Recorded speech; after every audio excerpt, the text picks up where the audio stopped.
Les grandes contradictions. Les grandes contradictions, une émission de décryptage de l'actualité nationale et internationale avec Shamsdine Badaro, Gaspard Adjamossi et Achille Wousso. Les grandes contradictions, c'est tous les vendredis sur Guérite TV Monde. En attendant le 10 novembre prochain, nous sommes déjà en fait ici même sur le plateau de l'émission Les Grandes Contradictions. On va vous le dire en fin d'émission certainement. Nous sommes vendredi 13 octobre 2023 et c'est l'heure de suivre votre émission préférée, Les Grandes Contradictions. Le Vieux, bonsoir. Bonsoir. Achille Wousso, bonsoir. Bonsoir, Shamsdine Badaro. Nous allons démarrer tout de suite par le premier sujet, la rue Opine, présentée et montée par Forziat Sefou. Accepteriez-vous de vivre avec un homme ou une femme alcoolique, Gaspard aussi? Bon, je ne sais pas, c'est une grande question, mais moi je préfère orienter la question beaucoup plus vers les hommes. Parce que, bon, les cas... déjà pour les hommes non, les cas pour les femmes, c'est assez rare d'avoir une femme alcoolique dans un foyer. Mais je dirais, c'est un peu plus, comment je vais dire, c'est beaucoup plus familier chez les hommes. Donc, si on connaît pour les hommes, ça veut dire que les femmes acceptent déjà de vivre entre griffes avec... Mais là, c'est le cas inverse, c'est vrai que ça paraît un peu difficile. Au fait, alcoolique, dans quel sens? Si la dame ou le monsieur baigne dans l'alcool du matin au soir et du soir au matin, je crois que c'est carrément invivable. Dans ce cas-là, vous ne vivez pas avec un homme ou une femme, mais vous vivez carrément avec l'alcool. Donc, ce n'est pas absolument possible parce que j'imagine que la personne est tout le temps dans les vapes. Il n'y a pas une certaine logique et vous ne vivez pas avec quelqu'un en réalité. Et dans ce cas-là. Vous ne vivez plus un papa. Bon, là, je me posais la question de savoir dans quelles conditions le bien a été fait. Et donc, je dirais absolument que c'est impossible. Si c'est des cas d'alcoolisme occasionnel, ça peut encore se comprendre et s'accepter. Mais si c'est vraiment quelqu'un qui baigne dans l'alcool complètement, j'imagine que ce n'est pas vivable. Donc, au moment où il sera là, elle ne boit pas. Non, pas du tout. Heureusement qu'elle n'aime pas l'alcool. Ah ok, c'est une musulmane. Parce que non, les musulmans n'aiment pas l'alcool, mais les musulmans aiment la bière. Non, pour être sérieux, non, oui.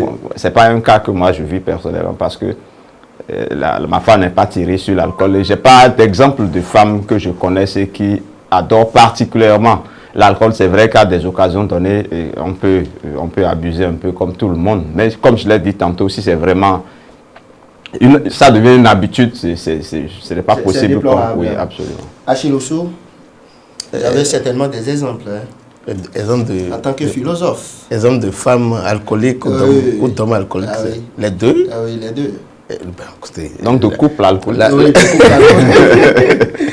Oui, c'est vrai que la société nous projette des images, la société nous donne des exemples. On ne dira pas que ça n'existe pas. Et dans les deux cas,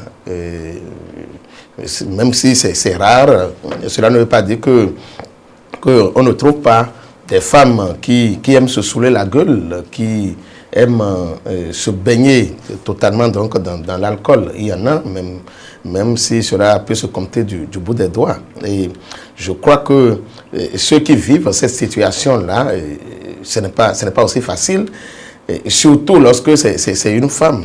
Lorsque c'est une femme, parce que par rapport au tableau que Gaspard a présenté tout à l'heure, nous sommes habitués à voir donc les hommes alcooliques, mais lorsqu'il s'agit des femmes alcooliques, vraiment, je crois d'abord que cela ne s'accepte pas socialement, parce que une femme, c'est d'abord les normes, c'est d'abord les bons comportements, et en tant que tel, si nous devons faire de la fixation sur cet aspect-là, je crois que cela ne devrait pas être accepté, devrait être dénoncé à la limite. Donc, en tant que tel, il ne serait pas vraiment bon de voir que dans un couple, que c'est la femme qui est pratiquement absente parce qu'elle est dans l'alcool, elle ne joue pas son rôle parce que dans cet état-là, elle ne pourra plus rien faire. Alors, face à cette situation, lorsque un homme tombe sur une femme alcoolique ou bien une femme tombe sur un homme alcoolique? Oui, mais je voudrais emprunter un bout de l'analyse de Gaspard tout à l'heure. Lorsque c'est un homme alcoolique, je crois que cela coule les rues, on est habitué, on en est habitué. Vous avez un exemple, je disais tout à l'heure. Non, je dis que la société nous projette des exemples, des images. C'est ce que je voulais dire. Bon. Non, à côté, ici, il n'y a rien, hein, chez nous, ici. Hein. À côté. De toute façon, personne en face hein, dans le studio. Ce qui est sûr, je n'en connais pas encore. Plateau, je crois que tous les jours, ils sont. Je ne sais pas. Bon, s'il y en a quelque part ici, je suppose que la caméra va trembler ou le micro va trembler. Et donc, bon, disons que dans l'un ou l'autre cas, ce n'est pas facile à vivre.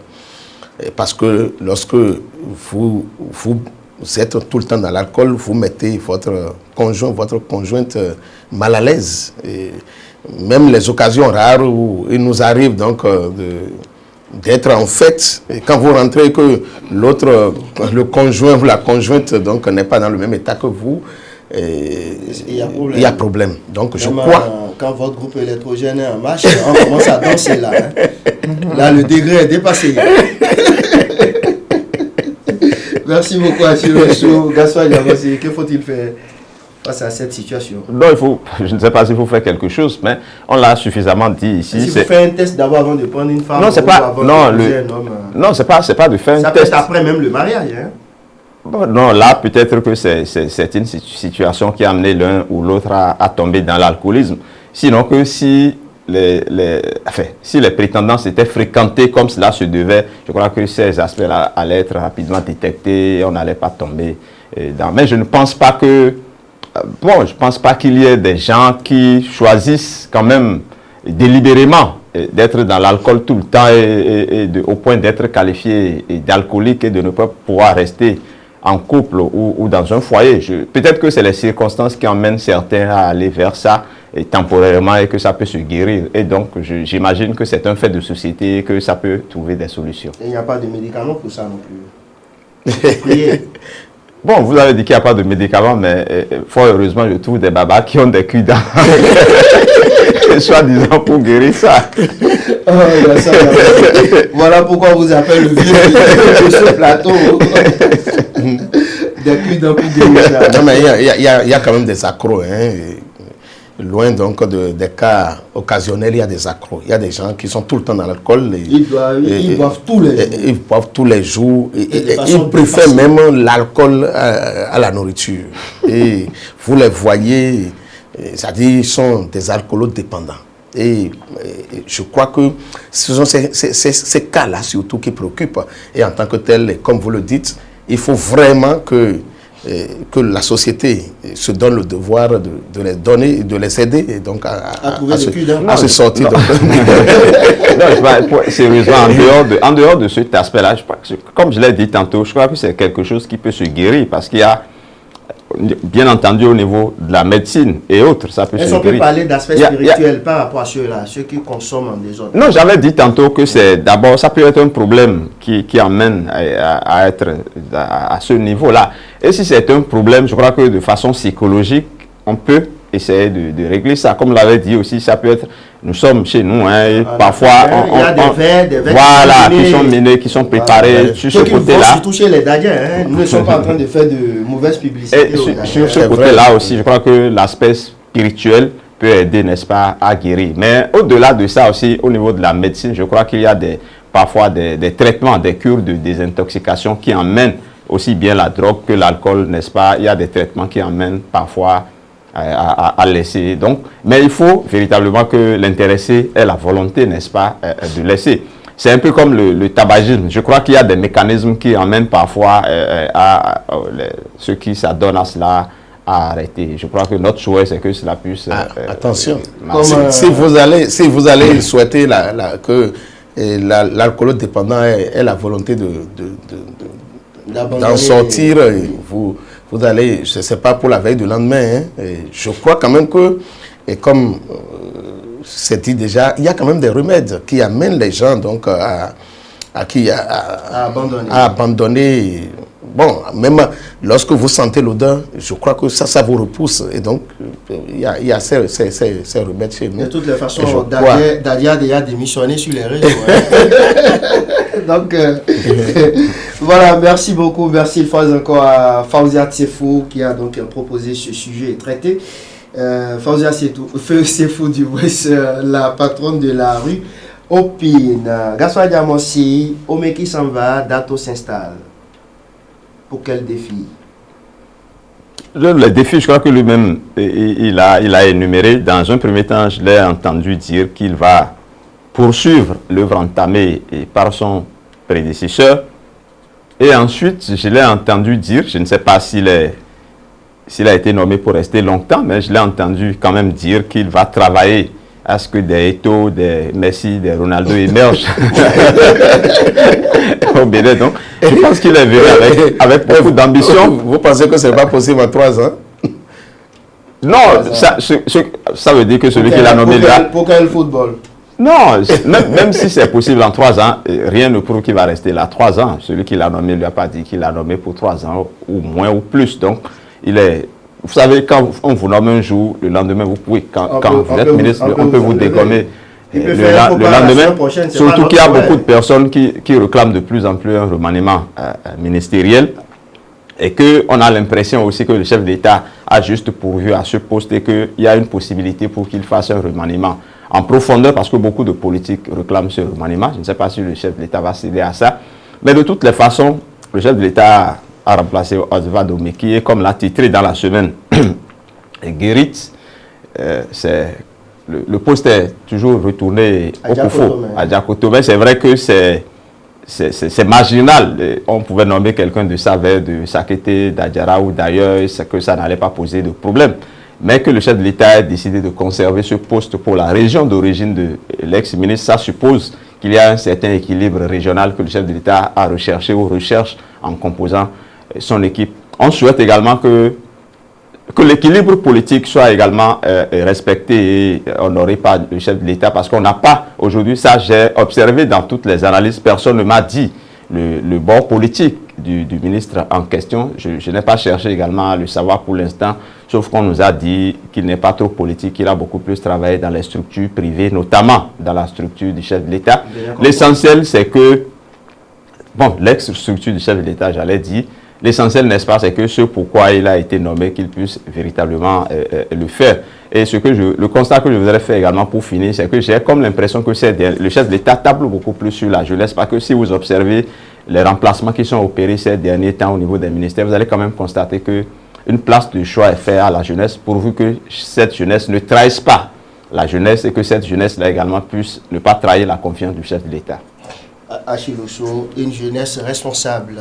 Oui, une jeunesse responsable et dynamique, une jeunesse apte au travail et prêt à apporter, donc à donner du répondant au cahier de charge qui lui est confié, quel que soit le portefeuille ministériel qu'il occupe. C'est un constat à souligner vraiment que de plus en plus, les jeunes entrent dans le gouvernement du président Patrice Talon. Depuis le départ des derniers ministres, les remplaçants sont presque tous des jeunes à la tête du ministère de la Jeunesse. Aujourd'hui, le dernier en date, à la tête du ministère de la Justice. Et il y a à la tête du ministère de la coopération. Coopération, vous voulez parler des Wadaini? Oui, coopération, il y a encore coopération, mais affaires étrangères. Voilà, donc nous constatons que c'est essentiellement des jeunes auxquels le chef de l'État fait confiance et Gaspard l'a dit tout à l'heure, qu'il travaille à montrer que, comme on le dit, qu'on appelle aux âmes bien nées, la valeur n'attend point le nombre des années et que le jeune est aussi capable donc d'apporter quelque chose au développement du pays. Ce n'est pas l'expérience ou le savoir-faire n'est pas forcément une question d'âge, une question donc de grand âge. Nous avons vu des pays dans l'histoire où les présidents avaient moins de 20 ans et pourtant ces pays-là ont travaillé, même s'il y en a encore aujourd'hui dans le monde qui sont tristement cités. Je veux parler par exemple de la Corée du Nord. Qu'on le veuille ou non, c'est un jeune qui est à la tête de ce pays et qui arrive à maintenir l'équilibre, à travailler donc pour... ancien jeune. Oui, pourquoi pas. Pourquoi pas, même si de ce côté, merci nous beaucoup, voyons que... Merci beaucoup. Nous allons continuer notre suivi à présent. Gaspard Diamonsi, 6 citations de candidature par le militant et responsable, le Renouveau et le Bloc républicain tapent du poing sur la table. Les auteurs seront démasqués et sanctionnés selon les deux partis siamois. J'ai envie de dire, mais tiens, après les morts, parce qu'il y a quand même un moment, n'est-ce pas, qu'il y a déjà des suscitations de candidatures. Et on ne peut tromper personne en disant que c'est aujourd'hui qu'on a constaté que c'est des militants de ces formations politiques, en l'occurrence, qui font ces suscitations de candidatures. Peut-être que le dernier en date, et encore que ce n'est pas le dernier en date, peut-être que le cas au Meki, entre griffes, parce qu'on ne sait pas exactement de façon officielle ce qu'il a fait partie du gouvernement, mais que ces partis-là disent aujourd'hui qu'ils veulent mettre fin à cela. Moi, je ne sais pas en quoi cela gêne le fonctionnement de ces partis-là, ces partis politiques, qu'on dise qu'on va les démasquer. On n'a pas à les démasquer parce que c'est des gens qui sont connus, c'est des gens qui ne se cachent pas, n'est-ce pas, pour faire ces situations de candidature, puisque presque tous les week-ends, nous voyons les gens au niveau de nos télévisions, nous voyons des gens dire publiquement qu'ils suscitent telle ou telle autre candidature. Et c'est une pratique... Même sur la chaîne nationale. Bien sûr, et c'est une pratique aussi vieille qu'il y a la politique chez nous au Bénin où on suscite les candidats. Moi, je ne sais pas pourquoi. Aujourd'hui, ça émeut certains au point où ils pensent qu'ils peuvent sanctionner ou démasquer qui que ce soit. Encore que récemment, je crois que le parti Mouel Bénin a donné le ton en disant que cela ne les gêne pas que ces militants suscitent, pourvu que cela soit des candidats qui soient de la mouvance présidentielle. De toutes les façons, ce sont les partis qui ont le dernier mot. Si des militants font des choix individuels, et cela va de soi, chaque militant, chaque responsable au niveau d'un parti politique doit avoir, n'est-ce pas, une certaine préférence par rapport au potentiel candidat. Maintenant, c'est au parti de décider au finish qui est qui. Et si les partis décident maintenant et que les militants vont contre la décision du parti, je pense qu'en ce moment-là, on peut, n'est-ce pas, chercher à sanctionner, mais pour l'instant, il y a un certain vide au niveau des partis politiques à agir dans ce sens-là. Je crois que les militants ont pris leurs responsabilités en faisant ce qu'ils sont en train de faire. Je crois que ça n'a rien de grave à mon avis. Oui, Gaspard Diamonsi, ces suscitations de candidatures remplacent messe de remerciement ou comment on appelle Souboni Yahi. Oui, c'est bon, même bon, oui, les messes de remerciement étaient célèbres sous Boni Yahi. Mais sous le même Boni Yahi candidat, les suscitations de candidature ont battu tous les records dans ce pays. Vous n'avez pas oublié, quand il était à la BOAD encore, vous n'avez pas oublié tout l'élan national qu'il y a eu pour susciter sa candidature. Et il ne faut pas oublier également, pas plus tard qu'en 2016, tout ce que nous avons eu comme suscitation par rapport aux différents candidats qui étaient en lice. Et je crois que c'est le candidat Patrice Talon qui avait eu le moins de ce talent-là au niveau de Lionel Zinsou, au niveau des Adjavon. Je crois que nous avons eu également ce phénomène-là. Donc, ce n'est pas quelque chose qui gêne. Il ne faut pas oublier également que pas plus tard qu'en 2021, avant l'élection présidentielle, il y a eu beaucoup de sollicitations par rapport au président Patrice Talon pour qu'il fasse un second mandat. Donc, il a fallu que les gens suscitent également ce second mandat-là. Moi, je ne sais pas pourquoi aujourd'hui cela semble... Et c'est Adjoum qui a emporté finalement. Bon, disons... oui, d'Adjoum. Voilà. Je ne sais pas pourquoi cela gêne aujourd'hui. Merci beaucoup. Djoboni a bêté son fâché là. Bon, je crois que jusque-là, on n'a pas encore un communiqué officiel de part et d'autre venant des deux partis pour arrêter ces mouvements de suscitation. Deuxièmement, je n'ai pas connaissance d'une déclaration officielle d'un des deux présidents, des deux partis, et allant aussi dans ce sens. C'est vrai que nous avons lu ou entendu un des responsables d'un des deux blocs qui a commencé donc par être gêné par la chose, mais je crois que si on devait donc dire que les deux partis, non, je crois avoir lu Odel Aladati dans la semaine par rapport à cette question. Si Oden parle, vous voulez... Non, si Oden parle, ce n'est pas encore le parti qui parle. Le parti, c'est des actes officiels. Moi, je voudrais donc constater que le parti ou bien a envoyé un porte-parole, quelqu'un dans ce rôle pour parler au nom du parti, ou bien chaque parti prend un communiqué officiel ou une note de service pour demander à tous les militants qui sont donc dans ce marché-là, dans ce mercato, donc d'arrêter.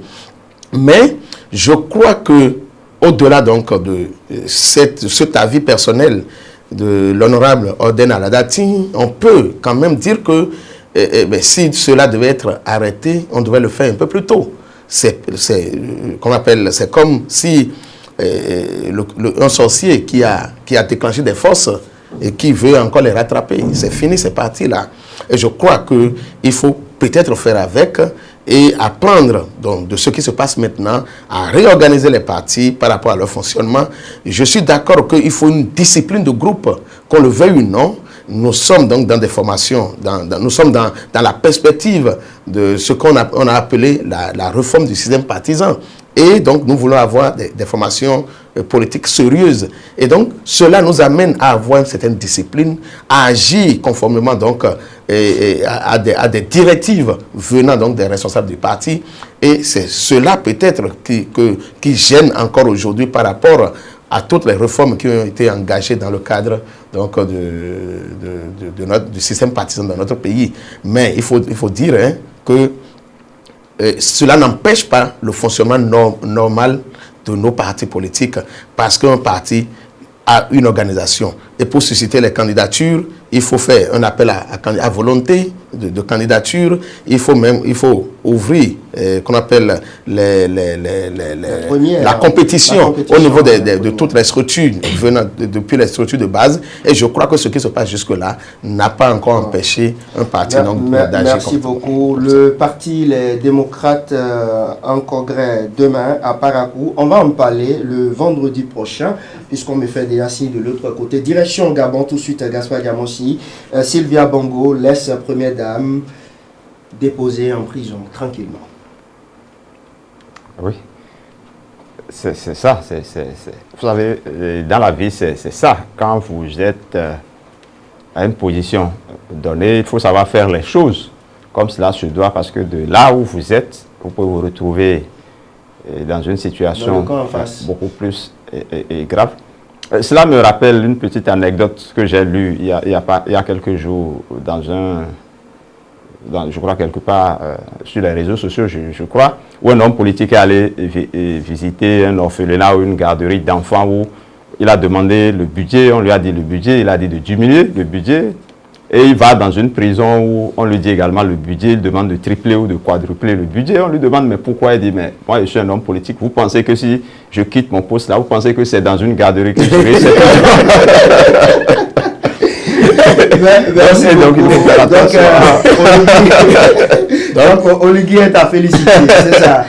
Bon, si c'est à juste titre qu'il le fait, parce que c'est pour des raisons de blanchiment de capitaux, si c'est à juste titre que c'est pas à chasse aux sorcières, je crois qu'il est dans ses fonctions. Merci beaucoup, Achille Ossou, très rapidement. Mais ce qui est déplorable dans cette situation-là, c'est que il faut peut-être apprendre de ce qui se passe et désormais savoir que il faut savoir quitter les choses. Parce que ce qui arrive là, c'est parce que qu'on appelle la famille Bongo a voulu trop garder le pouvoir. Et je crois que cela doit être une leçon à tous ceux qui sont dans cette logique-là, tous ceux qui cherchent à se maintenir coûte au pouvoir ou à faire du pouvoir la chose donc d'une famille.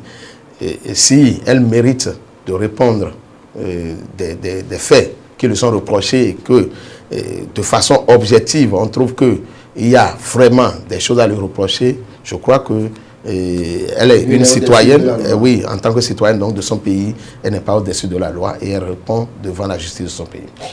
Le baromètre de la semaine. Oui, le baromètre, c'est qui monte. C'est Diakotome qui monte. C'est Diakotome qui monte pour avoir conservé son fauteuil ministériel. Et celui qui descend, on n'en a pas parlé, mais je voudrais parler de la junte au Niger parce que nous avons vu que pratiquement ce qui se passe là, c'est à croire que c'est la descente aux enfers parce que le budget du pays a été réduit à pratiquement 40%.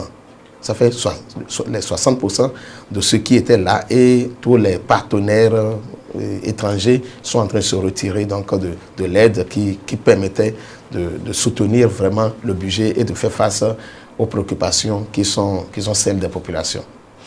Merci beaucoup, Gaspard Diamossi. Qui descend? Oui, qui descend pour moi, je dirais, le Parti Les Démocrates. C'est vrai qu'on n'a pas abordé le sujet, mais c'est un parti qui se dit parti du peuple. Mais juste pour le renouvellement des instances ou pour un congrès, nous avons constaté que la cacophonie des ambitions a commencé par s'emparer de ce parti-là.